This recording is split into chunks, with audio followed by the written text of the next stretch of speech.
You're listening to the Corbett Report. Even the most casual observers of the news will have noticed the increasingly bellicose military rhetoric and provocations emerging from both China and the US over control of the Asia-Pacific. China's Defense Ministry spokesman Yang Yujun said today that some countries, quote-unquote, were making tensions in the Asia-Pacific worse. The United States confirmed that it flew 2 B-52 bombers over China's newly established air defense zone, as well as the disputed Diaoyu Islands. China has sent fighter jets to its newly declared air zone in the East China Sea. Beijing says the jets flew into the air defense identification zone to strengthen monitoring on targets in the area. But behind this conflict is another narrative, one of cooperation, agreements, political coordination, and business arrangements that have created a close tie between China and the US. A commitment to cooperation. General Fan Changlong, the vice chairman of China's Central Military Commission, and American General Raymond Odierno oversee the signing of an army-to-army agreement on Friday. The deal, they say, will help improve coordination on a number of issues, like humanitarian relief, disaster response, and the fight against terrorism.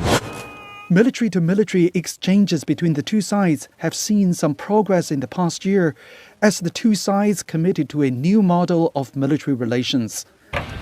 This is the second time the trilateral exercise has taken place. This year, involving 30 soldiers and Marines working closely together in the hot and dry Northern Territory wild. The 30 military personnel include 10 from the Australian Army, 10 from the Chinese People's Liberation Army, 5 from the U.S. Army, and 5 from the U.S. Marine Corps. What is the truth behind this story of conflict and cooperation? Is this a genuine rivalry, a smokescreen being used to distract the public, or a little bit of both? Michel Chossudovsky of the Center for Research on Globalization explains. China is, in some regards, an industrial colony.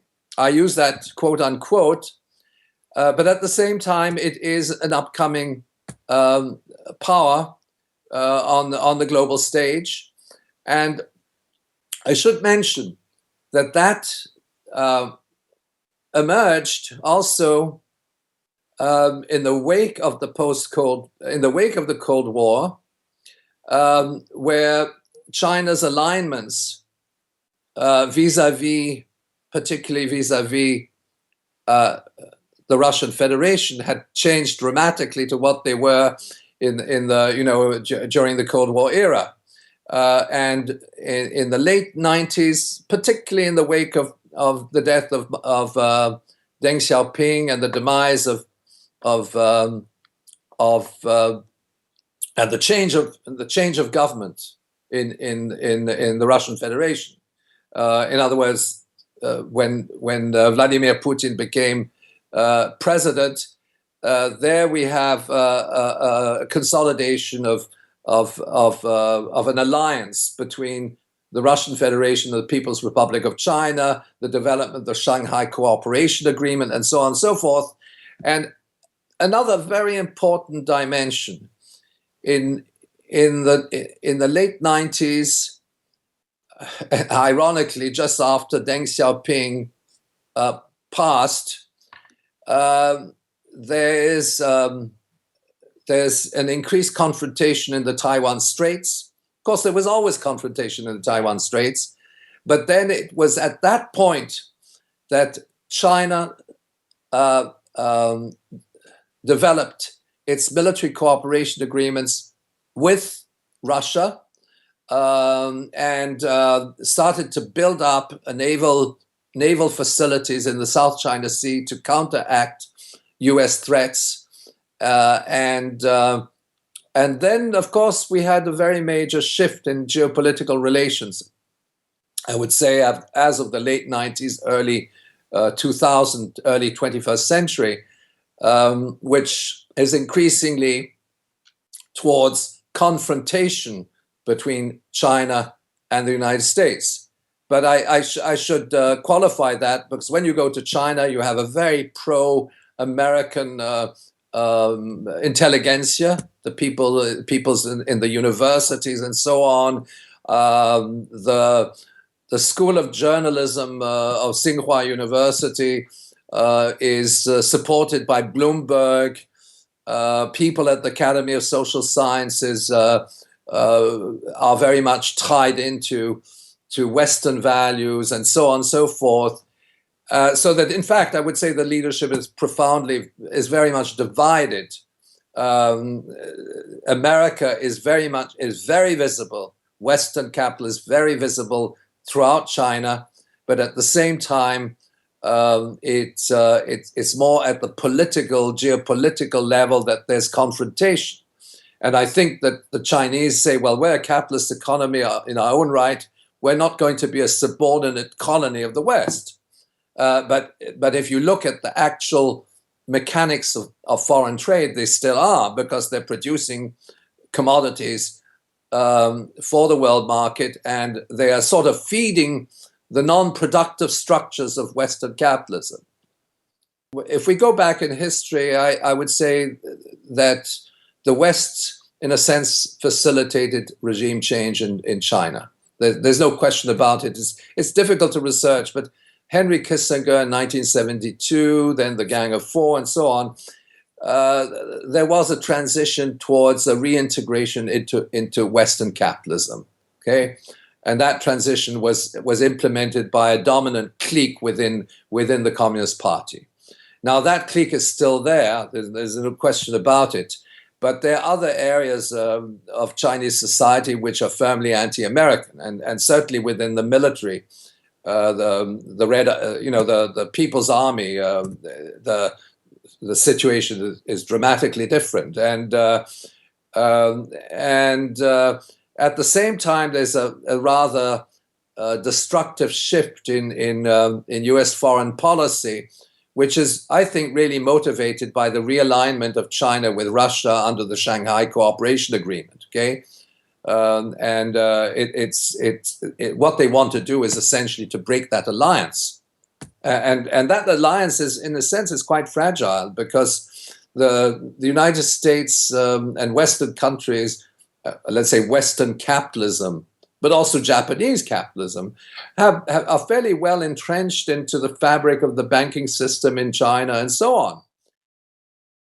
That the United States is uniquely positioned to play a leading role in the Asia-Pacific because of our history, our capabilities, and our credibility.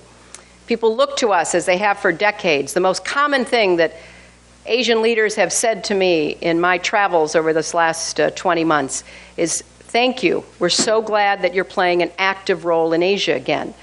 Because they look to us to help create the conditions for broad, sustained economic growth and to ensure security by effectively deploying our own military.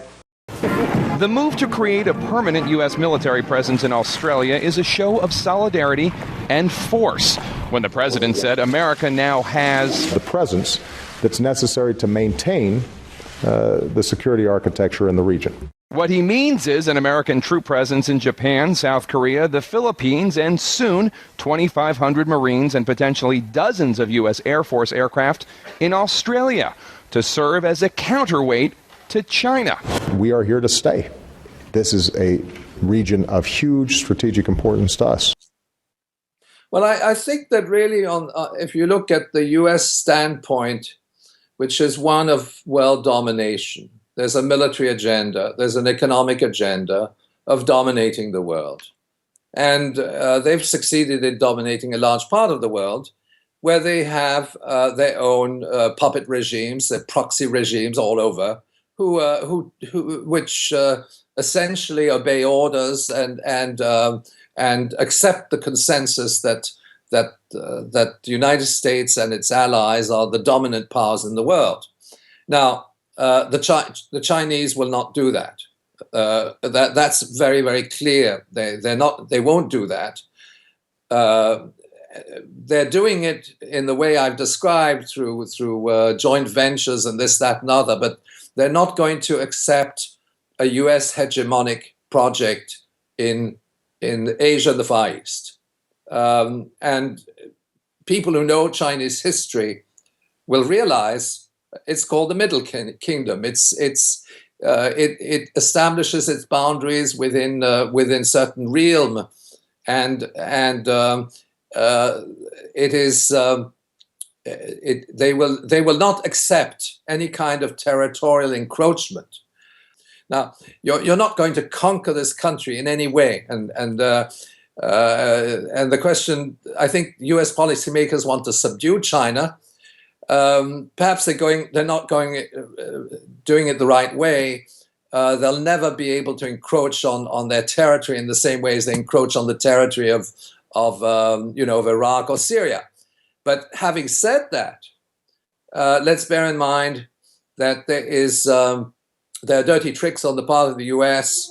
in supporting insurgencies. Of course, in Tibet, it's well understood. They're supporting a separatist insurgency, but they're also supporting insurgencies in the western provinces, the Xinjiang province and the Uyghur Autonomous Region, where you have a large Muslim population. And there, what are they doing? They're supporting Al-Qaeda affiliated organizations, which are essentially under the helm of the CIA, creating terrorist events and so on and so forth. So there is that kind of inroad, and there's also, and there has been for a very long time, I can say for a very long time, there has been a plan on the drawing board to fragment China, to cut China into different republics, so to speak, particularly South China, North China, Tibet, the western provinces, and so on. So that option has been there, and that option is very similar to what they've been trying to do in the Middle East, but they're dealing with a very different polity and social reality, and also the and a misunderstanding of Chinese history going back to the Ming Dynasty. So there we are. That is the groundwork. Is that now what is at stake is essentially to curb the Chinese tiger, so to speak. Is that the Chinese economy has served the Western market economy for the last 30 or more years, since the early 80s. And now what Western leaders want to do is to ensure that tiger does not accede to the status of a global capitalist entity, which would challenge the hegemony of the United States and Western Europe and so on. And the thing is, of course, from a military standpoint, China is a nuclear power. It has a very advanced weapon system, and it has been developing that weapon system very carefully together with its Russian ally, and that, I think, is another dimension of this discussion and debate, is that if there is a confrontation with either Russia or China, we're in a very dangerous situation. This could lead to a world war, but at this stage, with regard to China, I don't think that this is likely to happen. It's much more focused on Russia at this particular point. But the threats directed against China in the South China Sea, I think, are intended to weaken China's relationship to Russia. But in fact, as you pointed out, that may in fact do exactly the opposite. It will reinforce the military alliance between Russia and China. For more on this story and other breaking news and current events, please go to globalresearch.ca. For more research and analysis by James Corbett, please go to corbettreport.com.